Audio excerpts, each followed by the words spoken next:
All right, ladies and gentlemen, we're back today with a really exciting podcast. We got somebody who really knows their stuff about the agricultural problems we're having, and just an all-around brilliant human being. We got Dr. Jonathan Latham. How you doing, Doctor? Hi there, Chris. I'm great. Thank you. So, Dr. Jonathan Latham is the editor of Independent Science News, awesome place to get some information about what he does. He's also started the Bioscience Resource Project. He is got a master's in crop genetics, and he is a PhD in virology. Amazing credentials there. So we're going to talk about all kinds of stuff, but namely, we want to get started talking about the poison papers. Now, can you give us a short little background on what the poison papers are and what's that about? Yeah. So, well, in a while back, we had a lady writing for us called Carol Van Strum. She was writing for our Independent Science News website, and she kept coming at me with all kinds of interesting facts about what the EPA did behind closed doors. And I said to her, Carol, you have to reference this information. And she would say to me, oh, it's in my barn. It's in my barn. And I thought, well, this must be a pretty interesting barn.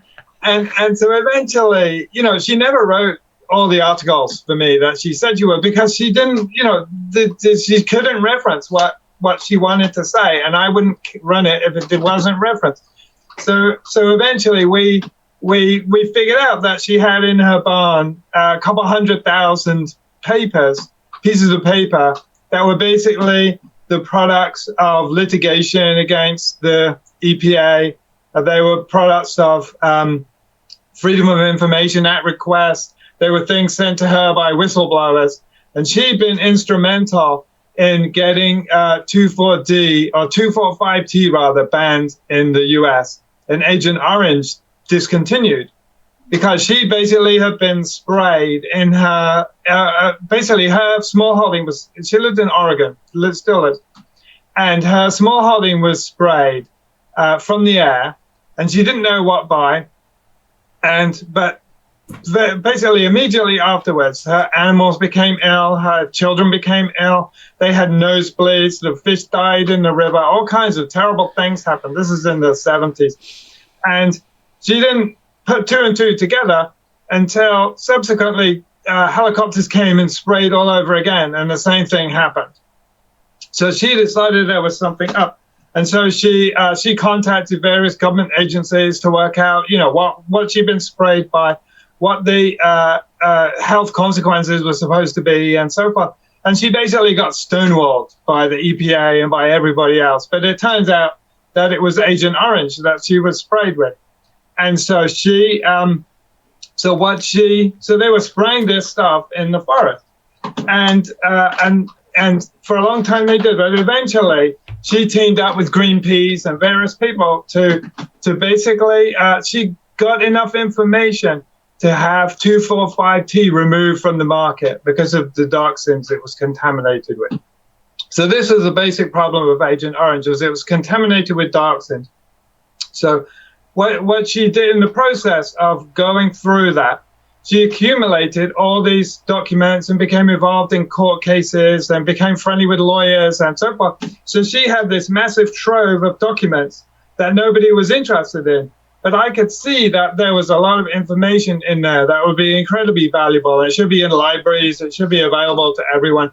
And so we raised a little bit of money, and we got it all scanned, and we now have it on Document Cloud, and we've also donated it to the University of California in San Francisco, their industry documents library.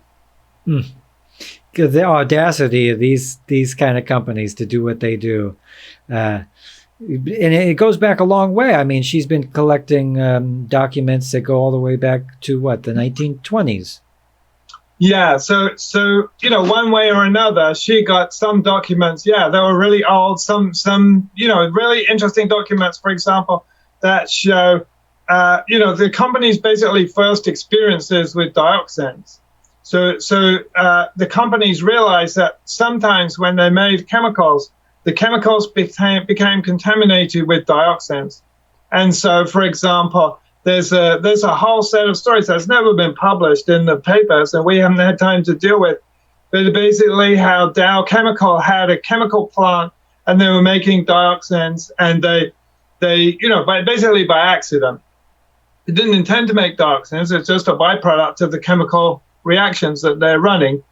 And the workers started complaining about their health problems, and they ended up basically after a lot of complaining from the workers, they ended up abandoning some of the buildings at their manufacturing plant, and basically having to close down, and they basically walled the whole of the part of their site off so that no one could ever go there again.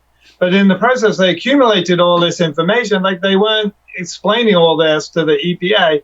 They knew, for example, that the herbicides that they were sending to Vietnam were contaminated with this stuff, but they didn't fully know what it was, and they didn't tell the EPA. And then when finally they did tell the EPA didn't tell anyone else. So it was like this whole kind of conspiracy of insider information. And it's incredible what these chemical companies know about their products, for example.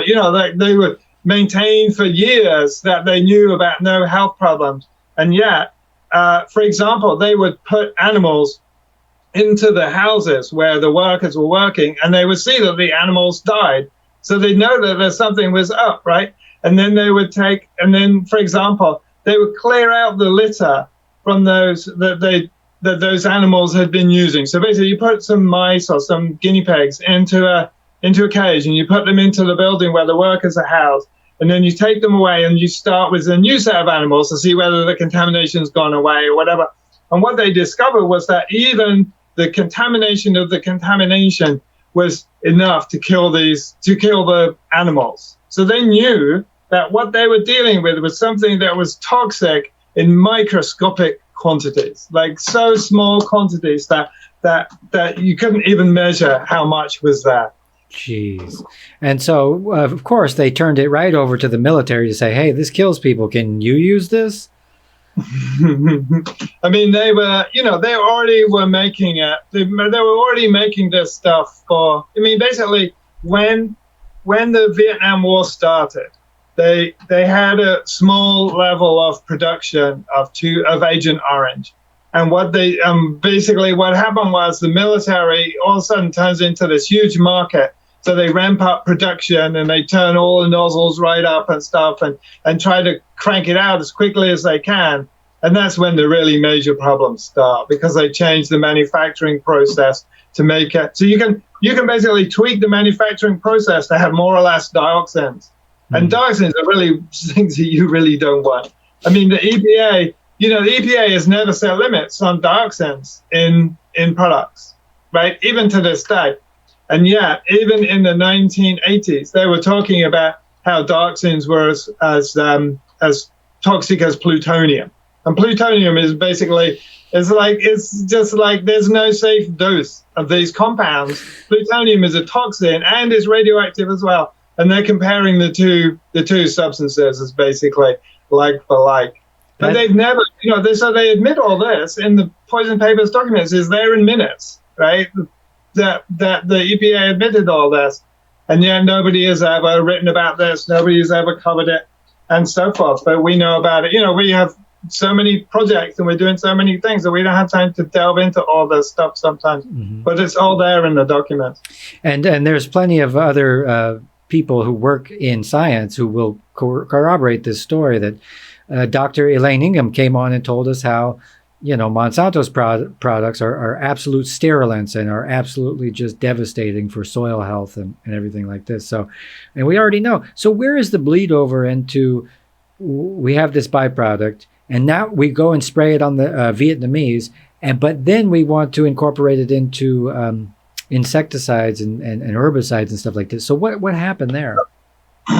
Well, see, the dioxins are chlorinated cyclic compounds. They're basically the end product of chemical reactions. If you put carbon, oxygen, and chlorine into the same vat, they are basically what you'll end up. If the reaction goes to completion, that's what you end up with. It's basically dioxins. So they're always trying to make sure that the reaction doesn't go to completion, because then you don't have any of the product that you want.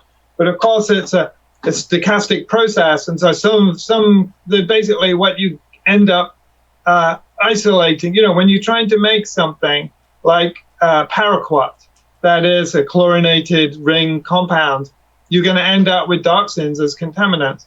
And so the companies are trying, they're always trying to balance the process, but they know that dioxins will wind up in their product. DPA knows that dioxins will wind up in their product, and that even though it probably undergoes a purification process, you never really can get all of them out. And dioxins are so incredibly toxic that they contaminate hundreds of pesticide products and hundreds of just daily products that people make in ordinary life. That's incredible. And what's on the? Have you ever spoken to insiders? How could they let something so toxic? Do they just have the marketing department try to cover it up while the scientists are kind of kept in the dark as far as how it works? Or basically the companies did fraudulent research on dioxins, right? So they stand behind that fraudulent research. So we know this from lawsuits that they basically. I gotta try. It's a few years since I read the document, but the basic story was that the companies knew that the research that they did was on the safety of dioxins was fraudulent. But you still will find plenty of people in the public domain who stand by that research. So it was admitted in court, for example. So these court papers are also in the poison papers. It was admitted in court that those research studies that the EPA still relies on, that people cite all the time as the low toxicity of dioxins, were fraudulently produced. And so there's some group of human beings out there that are hiding behind academics while knowingly lying and obfuscating the truth. I think there's a need to know process that goes on inside these companies. Many company people have no idea what their companies have done in the past. The left arm doesn't know what the right arm's doing. Yeah. But you could find out if you wanted to, if you had the time and energy. But, so that's why we want to publicize this information, because there's so much that's not known. On the one hand, you've got the perfidy of the companies, but then on the other hand, you've got the complicity of the regulators. And to me, the real value of the poison papers is not perfidious companies, right? We know that companies market products. Look at the tobacco industry, right? We know that companies will sell products that will kill you. But what's interesting is the regulators. When the regulators also know this, sure. How do they do what they do, and why do they make the decisions that they make? Because we have this whole. No, it's not. That's not really the reason exactly, I would say. What you have in the public domain is basically a situation where the EPA could ban dioxins, right? Based on the evidence that they have, that could happen. They could ban many products. They could ban all the products that are contaminated with dioxins. They'd have to remove, most of the pesticides probably that are on the market in order to do that, right? Yeah. Imagine that they wanted to do that, right? The head of EPA said, I'm gonna ban half of American products today, right? They're not going to do that, because as soon as they made that announcement, and they would say it was on strictly scientific grounds and so forth, the president would fire them, right? That's what would happen, basically. And a wise EPA administrator will probably go to talk to the president beforehand, right? And say, this is my plan. I'm going to give you a week's notice or whatever, because that's politically helpful. And the president, who is their boss, right, who has the power to fire them, would basically say, you're not going to do that, right? So the head of the EPA knows this, right? So They know that they're not going to do it, right? But then that information has to be passed down to all the lower parts of EPA. You're not supposed to come to the head of the administrator and say, hey, I just heard that dioxins are really, really bad. I think we should set in process the mechanism for banning them. Everybody, EPA knows they're not going to do that, right? So there's an understanding inside the entire agency that there are many things that we can't do, even if they're scientifically justified, right? But what is really interesting about the poison papers too is that you become party to all the back and forth discussions about the approval. You mentioned permethrin earlier, right? So there's this back and forth discussion in the case of permethrin, where basically it's clear that the evidence that's being presented to EPA is fraudulent, right? So the actual quote unquote independent testing is bogus, right? But even what's being presented to the EPA shows evidence of carcinogenicity, major evidence of carcinogenicity. One of their researchers concluded that if you gave the American public what they were proposing was the maximum allowable, i.e. the safe limit, that something like between 1 and 10% of Americans would develop cancer in their lifetimes, right? This is just from one product, right? So that was the data, and that was based on already fraudulent information from which much evidence of carcinogenicity had been removed, right? So what they do is every time they see evidence in these experiments of carcinogenicity, this evidence of harm has to go through what they call a verification process. So they put it through, which is basically rethinking every lump, right? Oh, this lump's probably just a lump. It's not really carcinogenic cancer, right? Or this lump or whatever, this don't count because there's a control group in which there's also these lumps and so forth, right? So they go through this process, an iterative process of basically weeding out all the data that ordinarily would count as obvious carcinogenicity, and they just discard it. And the same thing with non-carcinogenicity evidence of harm. So, for instance, in the case of permethrin, there was evidence that the compound was producing, basically aggregating proteins together, right? You know how Alzheimer's and Parkinson's disease, some of these illnesses are basically aggregated proteins. That's the current theory, at least. Okay. So they could see that this was an issue for animals being dosed with permethrin, right? And so they would look at that data and they would say, well, this is not carcinogenicity, so it doesn't count, right? Even though the headline, the rubric under which all these experiments are done are carcinogenicity and other long-term health effects, right? And they would just say, oh, it's not carcinogenic, so we'll remove that from our discussion. Even though multiple times with multiple different doses and in different experiments done by different people, they found exactly the same consequences. They disregarded the entirety of that data, right?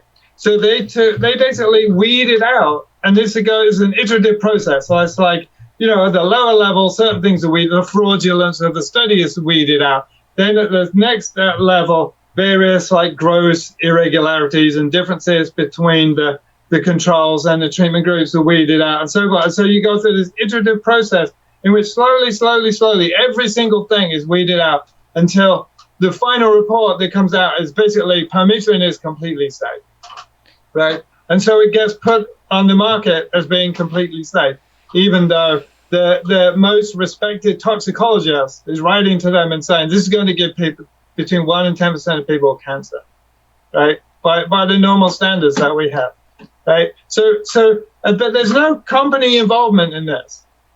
Right. So this is what's interesting. This is not obviously corporate capture, right? This is simply regulatory. Yeah, well, or regulatory capture. It's simply self-censorship, right? It's because everybody in the institution knows that if we ban permethrin is the first in line of a whole new batch of supposedly safe and wonderful pesticides, right? It's going to save American agriculture and make these chemical companies rich. So everybody knows that. If they ban that, then crisis will basically hit agriculture and the profits of these companies and so on and so forth.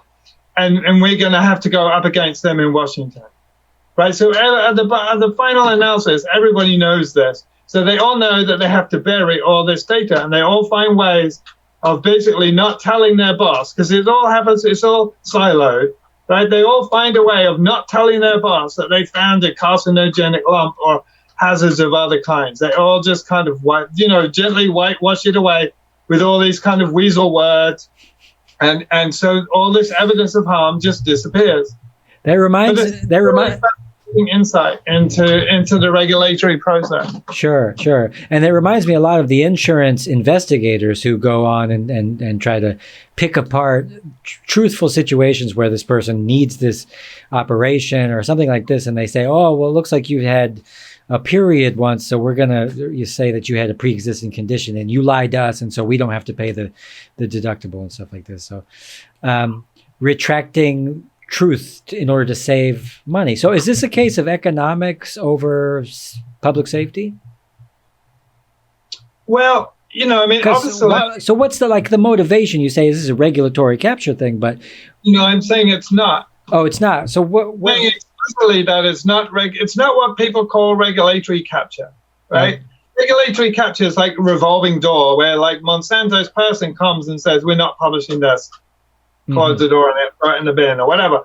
Regulatory capture is a different thing. Regulatory capture is basically a fraudulent concept. That's my view of it. Okay. So basically, regulatory capture was invented by economists in Chicago in the 1970s. People like Milton Friedman, right? Boo. They invented this whole concept of regulatory capture, which was basically to say to people, government just can't work, right? All governments will just be captured. All agencies, all do-gooders will just be captured by companies which have a stronger interest than does the agency itself in the certain outcomes, right? So they basically said, this is what will happen. And so, when the EPA fails to do its job, or when the HUD fails to do its job, or the FDA or whatever, you don't need to look any further than, some kind of corporate influence in these companies. And for sure, that corporate influence exists. But in many cases, that corporate influence covers very specific, narrow things. Like, Moderna wants their vaccine approved first, and Pfizer wants their vaccine approved first, and so on and so on. So they're like, they have this kind of fight over those kinds of issues. It doesn't normally cover, real basic things about what happens when a product first arrives in the FDA. Because most people are like, career people who work at the FDA or the EPA, and they're not, they don't have they're not taken to lunch by the companies. They're not subject to any revolving doors. Nobody has any interest in them because the companies already know that they can trust the system not to come up with decisions that are bad for them. So you think right? the entire process is automated from the politics to the regulators to the corporations, is it not?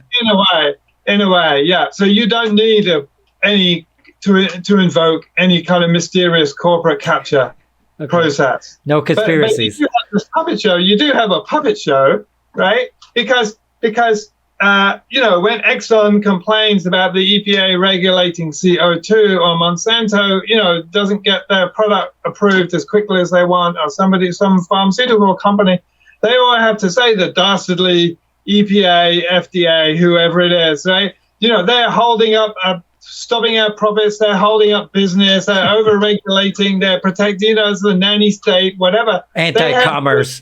And they have to bang on the table and write op-eds and whatever to make it sound like they're not getting their way with the EPA and the FDA. Because if they just said, oh yeah, EPA always does what we want, FDA always does what we want, then the public would go, well, why are we paying the EPA and FDA if they always do what we want, right? So the companies have to pretend that there is pushback from the EPA and the FDA and so forth, even when there's no such pushback. It helps. That's why I call it a puppet show. And so you get people like Donald Trump who believes in the puppet show.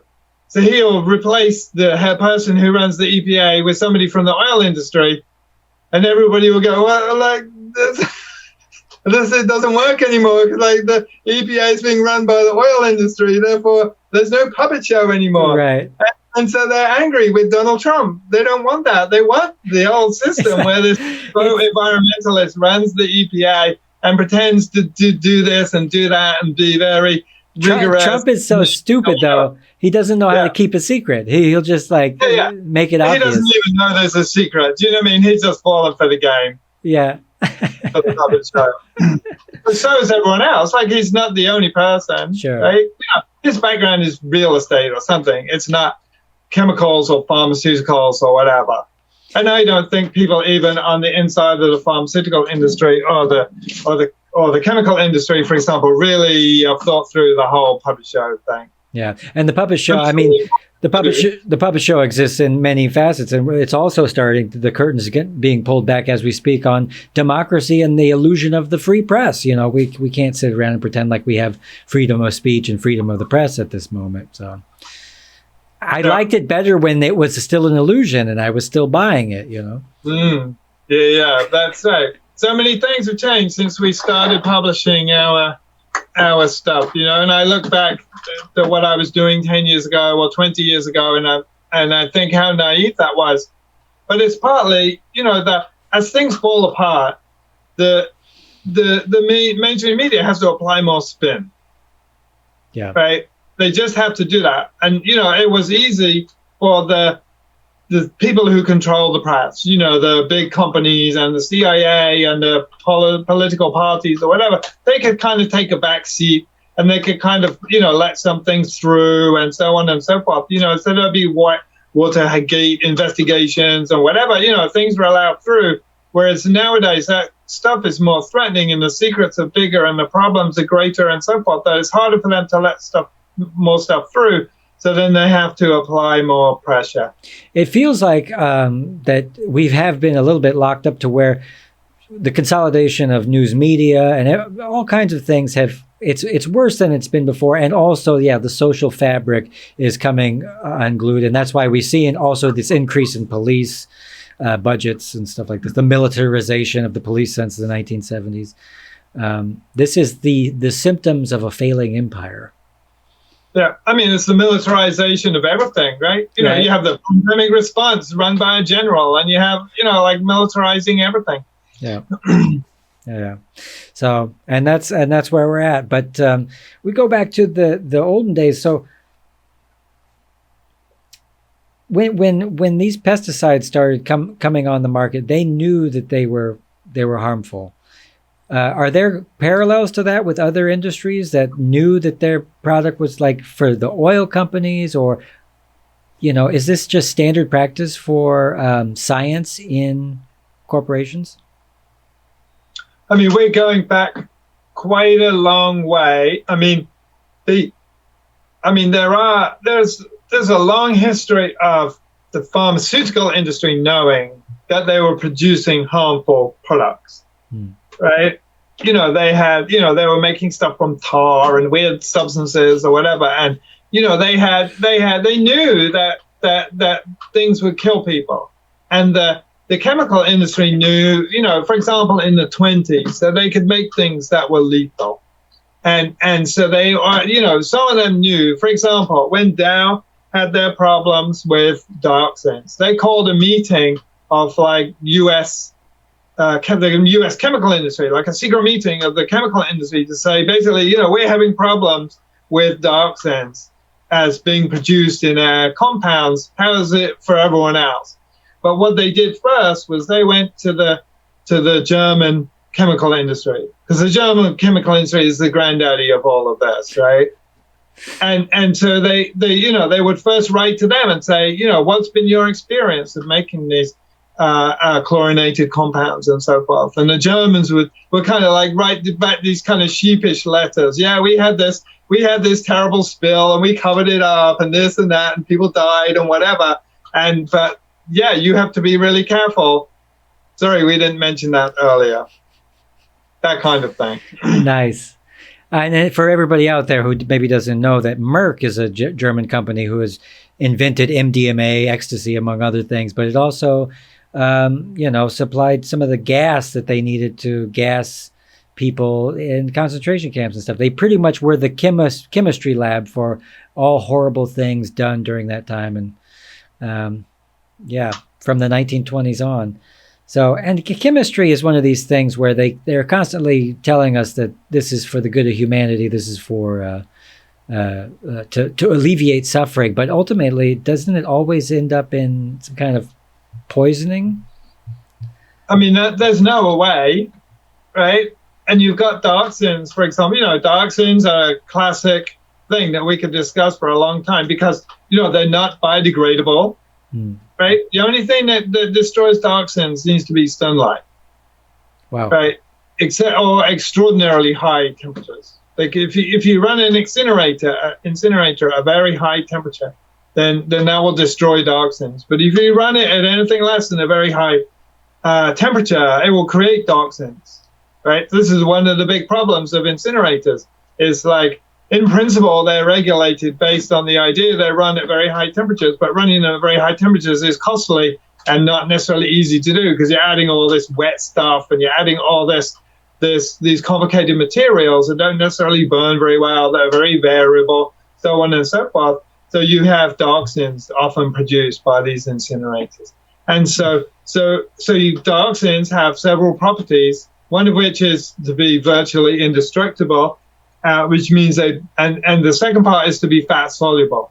So that means they accumulate in the biosphere. So basically, you have in a sense, two classes of compounds in the world, right? You have the water-soluble ones and you have the fat-soluble ones. There's nothing else you can be soluble in, basically.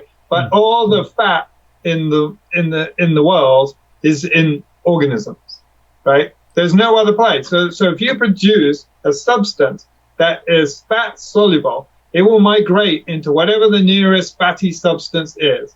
So, like, for example, if you have a dry cleaner operating down the street, right? It's pumping out some kind of fat-soluble solvent. And that fat-soluble solvent will basically migrate to the fridge of the deli next door, right? Where the butter is kept and the cheese is kept and so forth. So it's like having a magnet. Imagine a magnet sitting in your fridge and there's like, you're blowing iron filings around the room. Right? If you blow iron filings around the room, they will all just glom onto the magnet.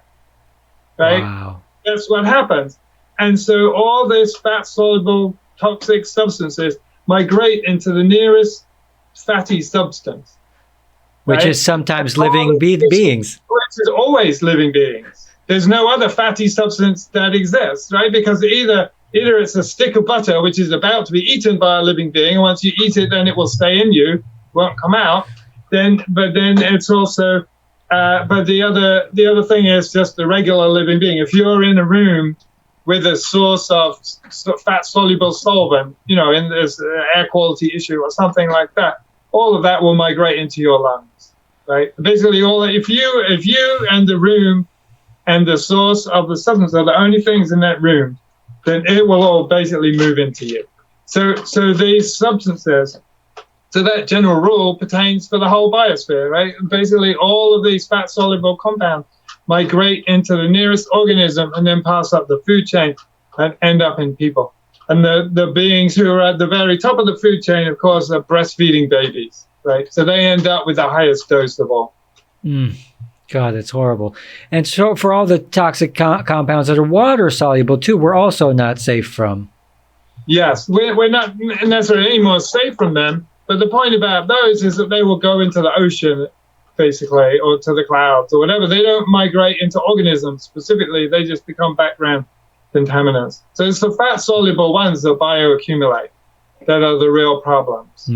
Spread faster, come in faster, set up camp faster.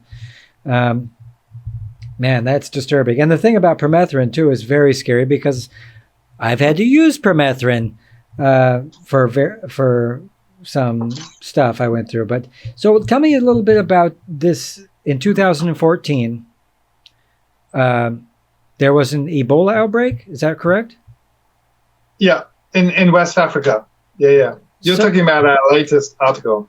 Oh, yeah. And so you wanted to talk about a little bit about Ebola. Can you give us a little, in the nutshell, about what it is, where it comes from, history, stuff like that?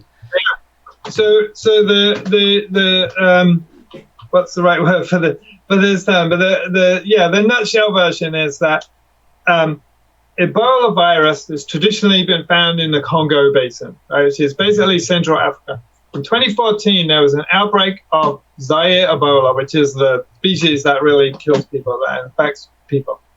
So Zaire Ebola is called Zaire Ebola because it comes from Zaire, which is the Congo Basin. And it broke out in West Africa, which is almost 2,000 miles from the nearest other Ebola outbreak. Right? West Africa is a very long way from Central Africa. And it was a mystery at the time as to why Ebola should all of a sudden make that huge leap. But it turns out that there's a viral hemorrhagic fever lab, right, in more or less at the center of where that virus outbroke. And the whole narrative of the origin of the virus has been focused on this young boy called Emile Uamunu, who lived in Guinea, which is just over the border from Sierra Leone, which hosts the viral hemorrhagic fever lab. So this American-funded lab is basically doing all this research on hemorrhagic fevers, and Ebola virus is one. And this virus breaks out, and the virologists and all the epidemiologists glom onto this child, Emile, who's in the neighboring country of Guinea. But they basically have the bottom line of it is they have no evidence to incriminate this person at all. They basically chose him because he and a few family members had a slightly mysterious disease, and several of them died. There seems to be no other reason why they were chosen he was chosen as patient zero and his family was chosen as the epicenter. And for example, at the beginning of the outbreak, MSF, the Doctors Without Borders organization, was summoned to Guinea to investigate this mysterious outbreak. They immediately decided it's Ebola virus. They were correct about that. And everybody assumed that the virus started in Guinea. But what MSF noticed, for example, was that the people who had Ebola that they were coming across had no obvious cause of it. Like they didn't have any contacts that would have given them Ebola. But what they did have was relatives in Sierra Leone. And there was no epicenter also in Guinea. Like you'd expect the epicenter to be around the village where this child was and so forth, with all the local contact that they would have. But there was no such epicenter. And the MSF ultimately concluded that the virus was coming from Sierra Leone, which is where the lab is. And if you look at the phylogenetics of the virus, it's basically the Ebola outbreak of 2014 was the first one where people applied mass sequencing to loads of people's samples. And so they have 1,500 Ebola samples out of the 30,000 or so people who were infected. And what those samples show is that if you put them into a phylogenetic tree, that there's all these unexplained cases of the virus. You can infer the existence of a hidden outbreak in Sierra Leone that predated the official start of the virus in that country, right? So basically the phylogeny contradicts the standard epidemiological account of where the virus started. And there was never any reason to have this standard account because there was no evidence for an Ebola outbreak in Guinea that started it.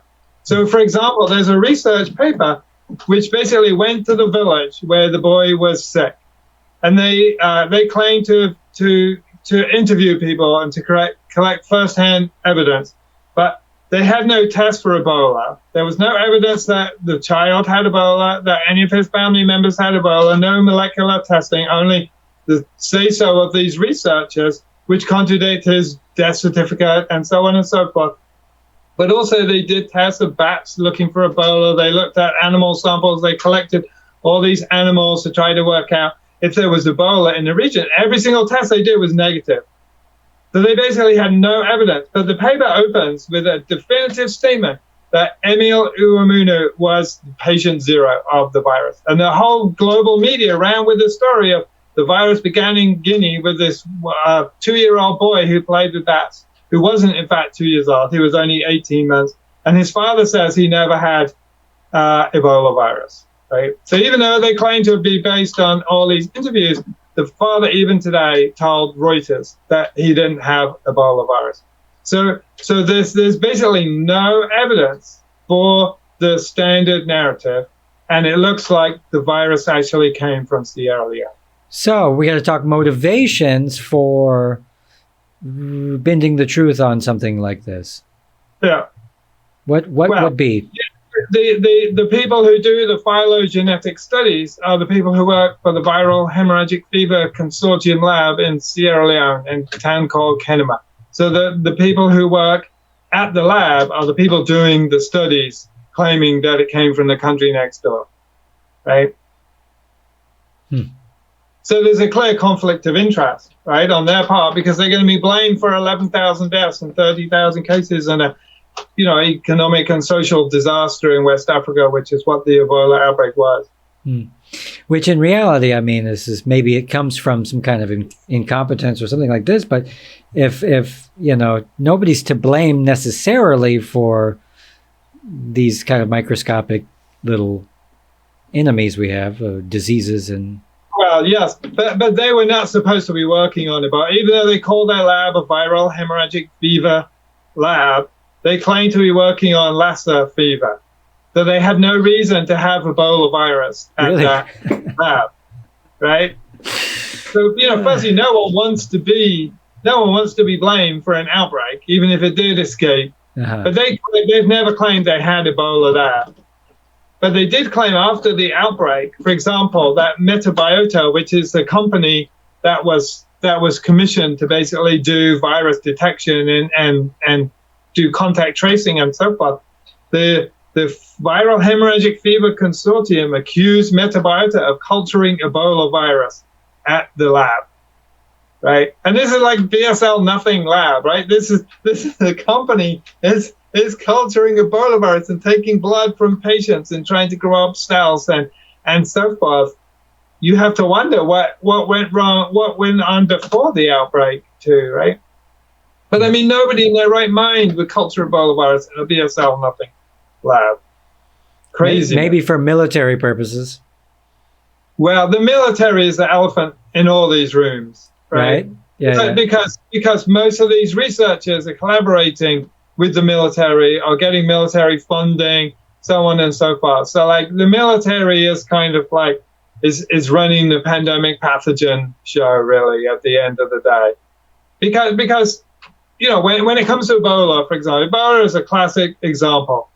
There's a company called Tecmira that got $140 million at least from the U.S. military to develop cures for Ebola virus and vaccines against Ebola virus, right? Prevention against Ebola virus, right? But no public health agency is giving significant sums for Ebola, partly because it's not in America, partly because it isn't that common. But so basically the research is being funded as either our response to a bioweapon or concerns about bioterror or concerns about what happens when U.S. soldiers are in Africa, right? So they got all this money.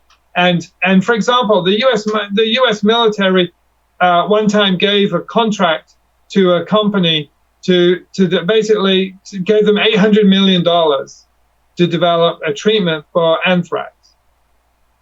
Right? Now, anthrax is not really a threat to anyone, but soldiers are given all kinds of vaccines and so forth. And the concept, is basically military budgets, extend to protecting our soldiers, protecting U.S. soldiers from all kinds of semi-fictitious threats. Right? Because they have so much money, they hardly know what to do with it. So they got to spend it on things like anthrax vaccines. Which is not. So this is the business model of many of these companies, right? When companies get involved in treating Ebola, it's not because they're worried about Ebola outbreaks in Africa and penniless Africans are going to pay for these treatments. No, it's because they figure that they can sell a vaccine or a therapeutic to the U.S. military. And there we could dive into the profit motive, which is not necessarily the right thing when you're talking about scientific progress or trying to address problems in the world, which, technology is supposed to be addressing these problems. But if the profit motive gets behind it, it seems to do things like that. Let's just treat the soldiers as guinea pigs and pump them full of whatever we can pump them full of. Pharmaceuticals industry seems to work the same way. They're a captive set of individuals. They can't really decline vaccines. And the military industrial complex is also this kind of locked up organization that can't act outside of its own best interests. Nobody within the organization can actually. There's no accountability, really. You got a lot of materialistic people and no accountability. Yeah. Yeah. From a philosophical point of view, I would say individuals are great. Organizations of people might be the worst creatures on the planet. Is this, amalgamated group of individuals who have no idea what each other are really doing. Yeah. So I got to ask you about some stuff about agriculture. Look, we were talking before we started you were telling me about crop insurance and subsidies for farmers and the current agricultural system we have, which it basically funnels money to the top, and they really make the farmers kind of slaves in a way, and then they also make sure that every aspect of it, money gets funneled to the top through, John Deere wants to make sure that the tractor is, you be able to shut down remotely if people don't pay their bills or stuff like this, to the trying to own seeds. Is that all this true? Am I accurate? No. Yeah. I mean, you're not wrong. No. I mean, you basically have a little army of middlemen who want to get in between the person who grows the crop and the ultimate customer, the person who wants to eat it. You've got supermarkets want to insert themselves, market vendors, in simple situations, and then all these companies who need to generate, who see a market in selling machinery, chemicals, fancy seeds, GMO seeds, and all kinds of mysterious growth substances or whatever. They all want to get involved, but they all have to either have a genuine product that provides a benefit to the consumer or to the farmer, or they have to engineer some kind of intervention, like pesticides. People who grow crops using pesticides rarely yield better than people who grow crops without pesticides. But the chemical industry has made a tremendous living out of selling people pesticides, many of which are incredibly bad for your health, like permethrin that we were discussing earlier. So they have to generate all kinds of reasons why they need to do that. And some of them are financial reasons, and some of them are ethical and moral reasons, like we were discussing the putative food crisis, right? So the ethical or moral reason why you should go to the supermarket and disdain organic food is because it, quote unquote, won't feed the world. And if I buy organic food, then somebody will have to starve, right? That's the basic equation that the chemical industry would like you to walk away with, right? When you hear about a food crisis or starving Africans or whatever it is, they want you to think that. But that food crisis, as we discussed, is basically bogus. Mm-hmm. There's plenty of food, and the UN and the FAO wants us to grow more indefinitely for profit. Yeah, they have they're part of this group of people who want to intervene in the agricultural system, basically the supply chain. For example, if there was enough food to feed the world, and all that needed really to happen was the people to step away from farmers and let them find the markets and so forth, then one of the organizations that would disappear would be the UN's Food and Agriculture Organization. I mean, they are predicated on there being some kind of problem in the food system, and they're always trying to seek out the new problem and intervene in that one. But the fundamental one has always been for them that there's not enough food. It was formed in Rome in 1972 to address the quote-unquote food crisis of the time, which was basically fake, right? And so ever since then, as we discussed, they've been making mathematical models that basically predict a food crisis. But we published an article just before the pandemic, which basically showed that in their food models, what they're basically doing, these are the mathematical models that claim we need to produce 70% more food by 2050 and whatever, various hand-waving things that are always put forward. And the reference is always given is these food models from the FAO. But those food models, what they basically done is lowballed supply and highballed the demand. right? So they've taken basically every factor in the food system, and they've basically made they've doubled down on the demand, and they forget. They just forget to put in things about supply. So they talk about, for example, they don't mention that we have food surpluses. Food surpluses are not counted in the models, right? So like India, the so-called world's hungriest country and so on and so forth, has massive food surpluses of rice and wheat, right? Absolutely massive.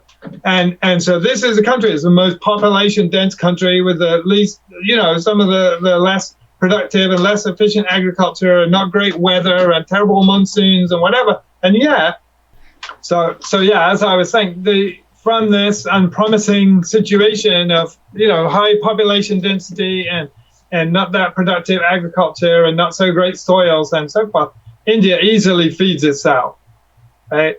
And that's a model, that's how every country in the world is basically trying to export food. You can go to our local supermarket and you can find food exported from India. You can find food exported from China, these countries that are basically hungry, quote unquote hungry countries. And they're exporting this food normally because they have surpluses. They have hungry people for sure. But those hungry people exist because they don't have money, not because there's no food. There's tons of food in these countries, right? And so, just as there are hungry people in the US, there's hungry people in my town, even though there's massive quantities of food and the supermarket throws food away every single day and so forth. There's still hungry people. It's got nothing to do with hungry people. Hungry people are not measured anything except poverty. But the food models, the crucial thing for me is the food models that everybody defers to are basically bogus. They basically rigged them to make it look like there's a food crisis. So you get these articles, where people bother to reference this thing rigorously at all. They're always referring back to these food models made by the FAO, and the food models made by the FAO are not accurate. But I actually was at a UN meeting at the FAO in Rome, and I put up my hand in the middle and I said, all this talk of a food crisis is bogus. Their models are rigged. I basically said that, and this guy came up to me afterwards, and nobody said anything really at the time. I just said my thing, and then you be quiet. It's a complicated situation. And this guy came up to me afterwards and said that he's one of the authors of these models. And he said, and I said, so what's going on with these models? Because he came out and he just simply said, I'm one of the people who made those models.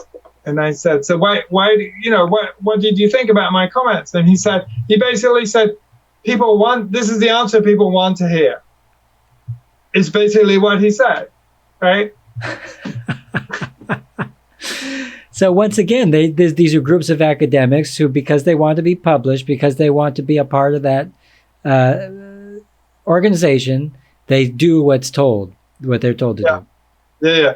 Yeah. So obviously, what about the American system of agriculture? I mean, with the pesticides and toxicity of everything that we're doing, is that in jeopardy at all? Because of that, or is this every aspect of food security bogus? Every aspect of the, people's concern is bogus. Like no one's going to go hungry. Nothing. Even, I don't know how bad climate change is going to get, but one of the last things that will go wrong will be the food supply. Because, for example, many of the, any number of newspaper articles get written about threats to the food supply. This is like, because we have these models that claim we need to produce all this food, then off the back of that, all these articles get written about how climate change is going to change this and change that. And most of those are bogus too, right? So basically, one of the reasons is that they're always talking about, for example, corn in the Midwest, like, the corn crop has failed, and we, climate change is threatening the corn crop, and so on and so forth. But when you dig deep into all that, what you see is that, farmers are basically using crop insurance to grow corn in places where it shouldn't be grown, right? So this is one of the functions of crop insurance, is not only does it guarantee the profits of the chemical industry, but it guarantees the profits of the farmers. So the farmers can basically grow seed in Texas where they know it isn't going to rain and collect their money, their crop insurance money, when it doesn't rain. And they get given a profit, and all they've done is grow the crop, plant the seeds wilt and die, and the farmers collect their money. Right? But this system of agriculture where this happens makes it look like climate change is a big problem and is destroying the agriculture. Whereas if they really wanted to produce something, they would grow a different crop, right? There are better arid crops than corn. There are better crops than soybeans. There are better crops, but American farmers firstly are locked into growing corn and soybeans because that's what the fast food industry wants, that's what the livestock industry wants, and so on and so forth. So even if you did grow a millet or some crop that was hardy, no one would want it, right? This is the problem for the farmers. So they have to grow corn and soybeans, and so this is all locked in by subsidies and by the big players, right? They're all just very happy to have American farmers locked into corn and soybeans, and then crop insurance picks up the pieces. It's basically the taxpayer picks up the pieces. And that's the demand of the consumer also. It can insisting that it has to have an American diet of cheeseburgers and puffed rice and puffed sugar and stuff like this. I mean those diets are manufactured diets. Obviously on a day-to-day basis, yes, you want to buy what you grew up with. You want to buy, you have reasons for the cultural reasons for the food that you eat. But in many cases, these are manufactured. The Great American Breakfast was, now I've forgotten its name, but the Great American Breakfast is the same as the Great British Breakfast, which is the same as the Great German Breakfast, which is the same as like all these other great breakfasts, right? And this is purely a product of the pork industry. Right, the you eat bacon and eggs for breakfast was simply a public relations strategy that was started up by Edward Bernays. Edward Bernays, everybody give a round of applause for the great Edward Bernays. Yeah. So sorry, I blanked on his name for a second, but he invented the Great American Breakfast. He was the one who publicized it.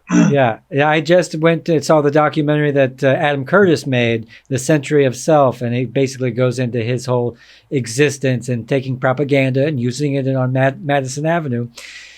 Yeah. Impressive and evil. Yeah. And there's a book by Larry Tye, Tye, that is worth reading. I mean, it's not the world's greatest book, but Bernays is such a compelling character that you just learn so much about how the modern world works. Yeah, and how psychology, too.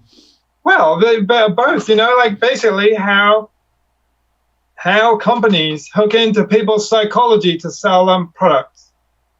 But he was shameless and ruthless in the way that he went about it, and incredibly successful. Yeah. I don't know if this is in the Adam Curtis documentary, which I did see a long time ago. But I mean, he got women to smoke by calling cigarettes torches of freedom.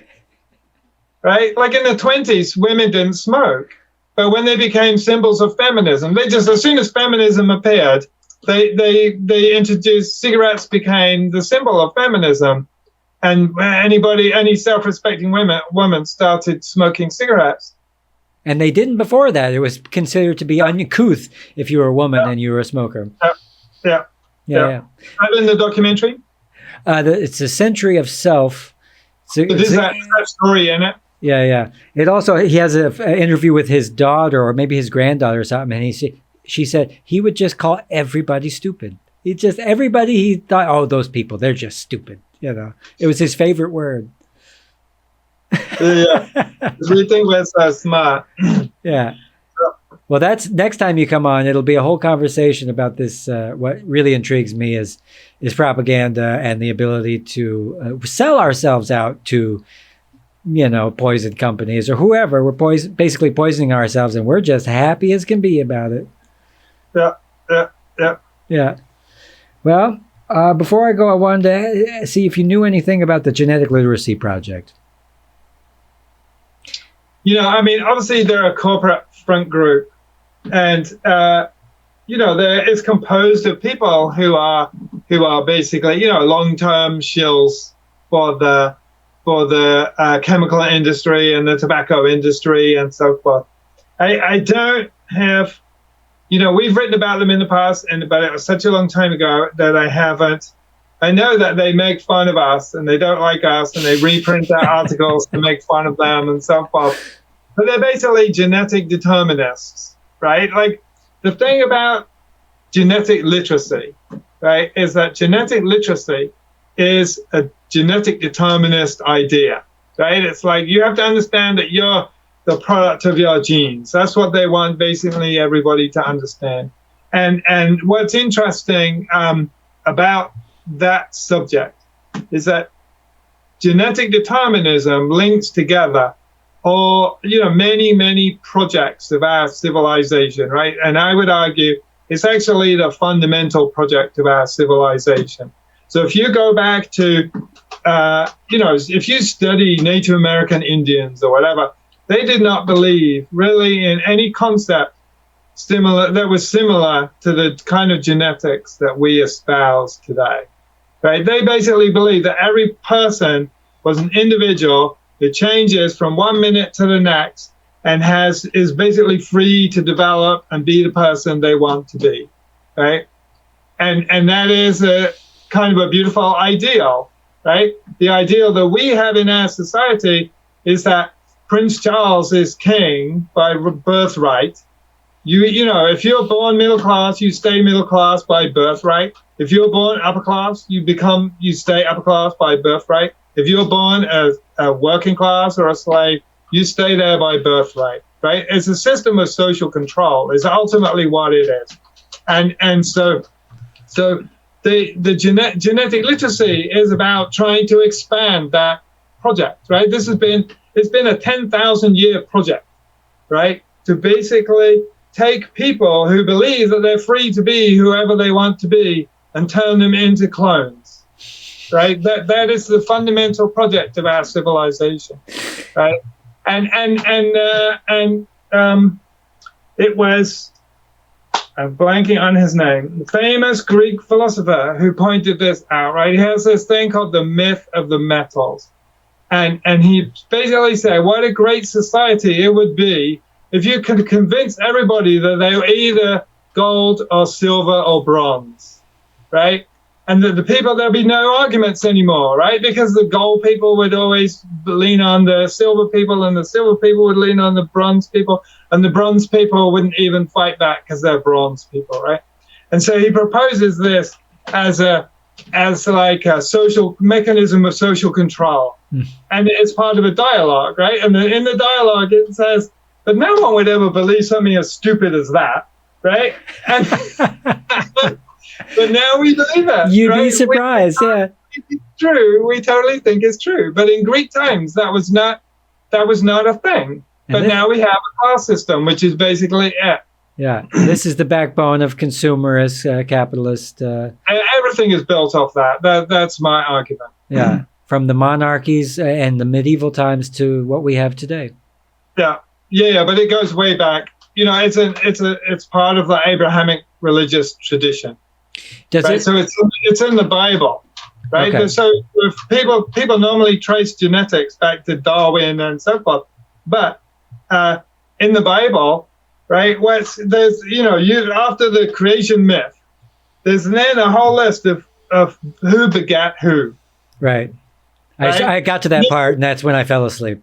Exactly. Everybody stops at that point, right? But at the time, this was revolutionary stuff, right? Because you could basically trace your credibility back through generations to Abraham or to Joseph or to whoever it was, right? And David. And you basically traced your family lineage. This was the innovation of the Abrahamic religions, right? It was a radical thing at the time. It was not part of the historical tradition before that. But what it does is it makes possible the class systems and monarchies and systems of social control that basically have mushroomed and spread across the world, and that we think of today as Christianity and whatever. Yeah, and I would just outright reject the idea of social hierarchies because I see people in positions of power that don't necessarily deserve to be in that position, but that's just the way I think. Do you think that social hierarchies are a natural thing, or did we invent them? Because obviously there's a pecking order with animals as well, but we have created something kind of different. Yeah, it's not the pecking order in their system is not inherited. Yeah, right. It starts anew with every generation, and so our hierarchy is different from that. But what traditional societies tried to do was unpick those hierarchies that might develop, and then they had systems of creating their own. Basically, hierarchy is about divide and rule, right? It's like you divide the society into classes, and they have solidarity among them, but not and animosity between them. Yeah. And what Native American societies did, they divided themselves up into what they call moieties. So these moiety is a half. It's a French word. It means half, right? So if you basically every person when they were born was part of two different teams. We'll start at the beginning. Two teams. So you got the one would often be called the summer team, and the one would be called the winter team. So you'd be in the summer group or the winter group, and then there was another group that was often like either black or red or black, and you would also be part of one of those. But the thing was that those groups would cut across each other, right? So only a quarter of the people would be summer red, and the other quarter would be summer white, and another quarter would be winter red, and another one winter black, and so forth. So and often there'll be a third cross-cutting system. So the summer group, for example, they'd also be called wet, and they'd also be wet versus the other ones who are dry, or there'd be hot versus cold. So they would all be associated with these properties, and these properties would be considered to be complementary to each other. They were not considered. It's very important to understand they were not considered to be opposite. Not competitive. Yes, they were complementary, right? You can't have summer without winter. You can't have white without black. You can't have hot without cold. You can't have high without low, right? Sure. This was their philosophy. But what it meant, for example, you would have systems where, for example, and it would divide up families. So, like, if you married, the systems vary a little bit. In some of them, you weren't allowed to marry someone from the same group. So, if you were in the summer, you had to marry somebody from the winter, right? So they divided up the families too, right? So other systems would work that you could marry someone from the same group, but then one of you had to move to the other group.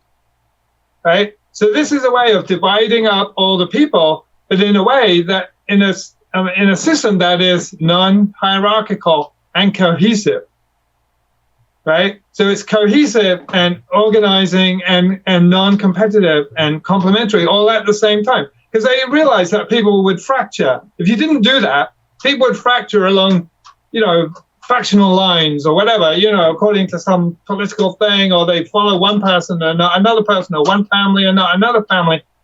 And basically the genetic determinist system was basically oppositional to this, right? So basically in certain societies, the system of moieties would break down, and it would be replaced by a genetic determinist system of like the chief runs everything. So for example, one of the properties of these moieties would be that the chief had to be, the summer chief had to be from the summer moiety, and the winter chief had to be from the winter moiety, right? So like there was no dominance of one group over the other, for example. And so, and then the chief would always switch, like twice a year, the chief would switch. This is one of the systems.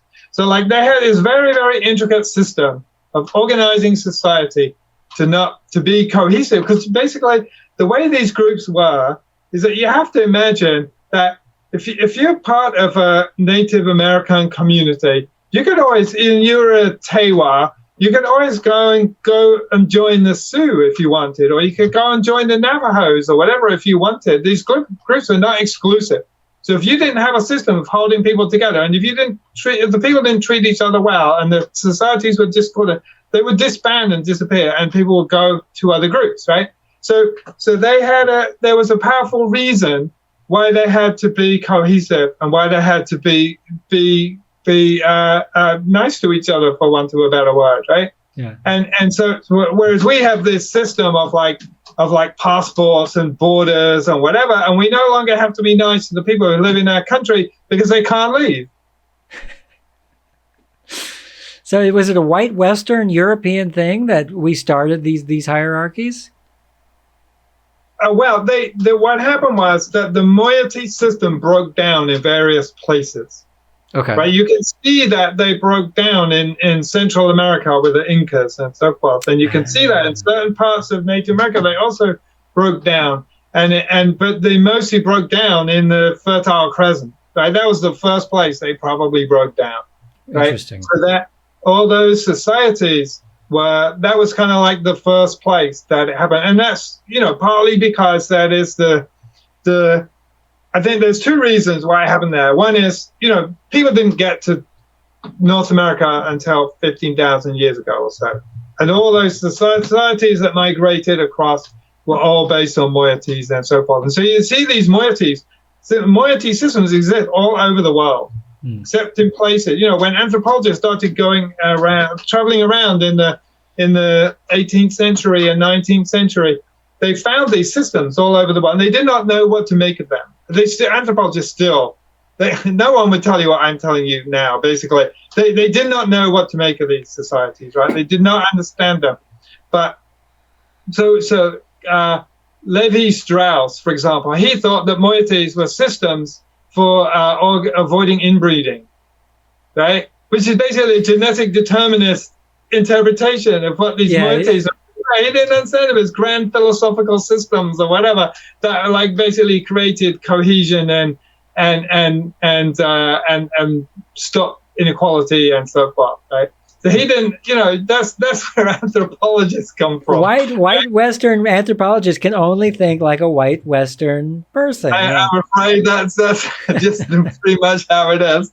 So they just couldn't compute. They would see these differences, the white and the black and the hot and the cold and whatever, and they would think about opposites. They wouldn't think about complementarities, right? So they go, well, that's not a philosophical system. That's just nothing. I'm not even going to discuss it. So you can find textbooks in anthropology that don't even mention these moieties.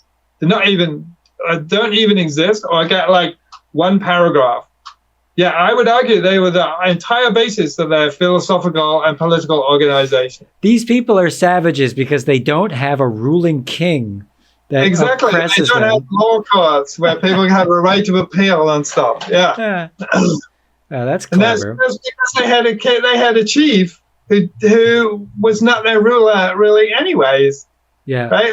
If you say the white interpretation of the Native American Indians, in upstate New York, was basically that the law system was corrupt because the chief is deciding who's right and who's wrong and who should get this and who should get that. And that's obviously corrupt, right? And way inferior to our system, not understanding that the chief was not a conflicted person in this. They were simply basically an arbitrator. And we called them the chief. They didn't. And so we just have had such a backwards view of how these Native American societies were. And we still have. I think anthropology is totally fascinating for its perverse view of native cultures. But if you understand the world in terms of development of genetic determinism, you can understand everything about our culture almost from, I'll qualify that a tiny bit, almost everything from Native American times to today and to Donald Trump. Donald Trump is an arch genetic determinist. Basically, right-wing, being right-wing is genetic determinist, right? That's basically what it is, right? Mm-hmm. If you think about what an environmentalist is someone who will tell you that our social, fabric and our bodily functions can be affected by compounds, toxic compounds like pesticides that we've been discussing, right? Mm-hmm. And a right-wing person would say, bullshit. They would probably say, like, you're just born into this social class. You deserve to get Alzheimer's disease because you had a genetic predisposition, right? That's the orthodox medical view, right? Which has fallen in line with basically right-wing thinking. Yeah. But it's basically genetic determinism. So if you look at all the great social movements of our time, from feminism to socialism to environmentalism, they're basically all anti-genetic determinants. And our society, as the default conservative view, is genetic determinism. Basically, you are the person you are, and you are the person you were born, and you are basically a clone of your father, not even your mother, right? I mean, it's totally genetic bogosity, yeah. But you are basically a clone of that person, and therefore you belong in the same social class, and you don't complain about it. Yeah. And you don't believe in environmental influences in how people function. That might be the most upsetting one, because it's the one that's the most clear, that the connection between the living creatures and the biodiversity around us and our own health. But then on the other side, the conservative view of it, it tends to lead to things like Nazis, genocide, pseudoscience about what is the eugenics, stuff like this. Yeah.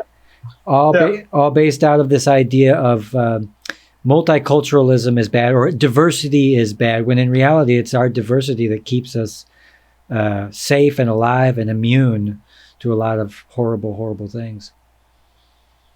Yeah, I mean, my argument would be that the Second World War was basically a genetic determinist war. Adolf Hitler was basically adopted all these scientific pure race ideas that came directly from Darwin and Haeckel and German biologists or whatever. He basically loved all that stuff and decided that on that basis that you should therefore exterminate the Jews and the gays and the disabled people and whatever. And like the Germans were the best race, and so they had to prevail over all the others. And so whatever he did was justified. And he, but people don't recognize that aspect of the Second World War. They think of it as people talk about every version of origin of the Second World War except for that one, basically. Mm-hmm. Yeah, he was a monster, but really he was a human being who preyed on the. He was a scientist, basically. Yeah. I suppose scientism is the right word for what he was doing. Yeah. But it was what most science is scientism at the end of the day. That's it's basically uncritical worship of received opinion in science. Yeah. And that was the received opinion of the time, was eugenics and the Rockefeller Foundation and Margaret Sanger and Planned Parenthood, and all those things were basically, there was a huge eugenics movement, and Adolf Hitler was basically a part of it. He said, I'll take this. This fits my narrative. I'll go with. Well, there's a deep xenophobia deep in the heart of man, it seems like. I would say it's just simply manufactured. Yeah. If you believe, the Rockefeller Foundation, what they basically did was they reorganized biology, right? So biology in the 20s was basically, it was about the study of dandelions or cows or whales or, or herbs, or like everybody was studying their organism, and they were just tinkering around, trying to grind it up or whatever it was they were trying to do. But the Rockefeller Foundation, they're basically it's a bunch of businessmen who are eugenicists, right? And the premise of eugenics is basically that if you have if I'm superior to you, it's because I had some kind of a germ inside me that made me superior that I got from my parents, right? That's the simple logic of it. Must be true, right? If it follows from the premise, right? And so if you, so basically the job of biology is to find that germ. right, to identify that thing. And they were not biologists, right? They were simply business people. They could figure it out for themselves. And so they basically took whatever biologists they could find who were willing to go along with that project, and they funded them like crazy, right? So they took, what the nascent science of genetics, and they basically turned these people into Nobel Prize winners, right? And they basically, they gave them the money. They built the machines to look for like things that were really small, like electrophoresis equipment and microscopes and whatever, because their job was to find the germ that would pass from generation to generation that made some people better than others, because they saw that as the root of social control and an opportunity for, firstly for understanding, but secondly to understand what went wrong with people who didn't fall in line, and people who were criminals, and people who were insane, and people who were troublemakers, right? They could see the connections between all these things, so they thought, and so they wanted to engineer biology around that. So they became the biggest funder of biology, and they did it in very precise and sophisticated ways. And so all I can really say to people out there is pay close attention to when the powers that be want to manipulate you and put you into a class system or any kind of system, because this is all contrived and it's not necessarily so. And it's one of the things that drives me crazy, I think. They did a study with monkeys. A monkey stole all the bananas. And then there's all this pecking order and stuff, and the alpha males ended up with all the good bananas, and then everybody else got kind of the other not so good bananas. And then there was one monkey that stayed behind, and he waited for all the rest of the monkeys to fall asleep and stole all their bananas. That's me, because I don't want to participate in the pecking order, but I definitely just want to live a peaceful life on my own. So I'm with that. Well, I want to cut it there. Will you come back later and do it again? Yeah, we can. We'll have to discuss other things. I know. Yeah. I think we could go forever. So if you're free next month, we could do it then. I'm actually always down to talk to people like you because you're awesome. Or whenever you're free, we'll schedule it. We'll have you back. Yeah, shoot me an email and we can discuss it. But we better discuss what we're going to talk about. Yeah, we'll get a few points. We didn't even know we did talk about Edward Bernays, and that's one of the most exciting topics, So Dr. Jonathan Latham, wonderful human being, crop genetics, virology, PhD, smart guy, editor of the Independent Science News, and the founder of the Bioscience Resource Project. Anything else you want to add? And the Poison Papers Project. Of course, the Poison Papers. Everybody watch out. Go check it out. There's about 20,000 documents you can go sift through and go see what's been talked about on that. And of course, the great Carol Van Strum. Strum. Check her out, and her awesome cabin in Oregon seems really nice. All right. Well, we'll wave goodbye to everybody. Thanks for coming. Right. Thanks so much, Chris. Bye. We'll meet again.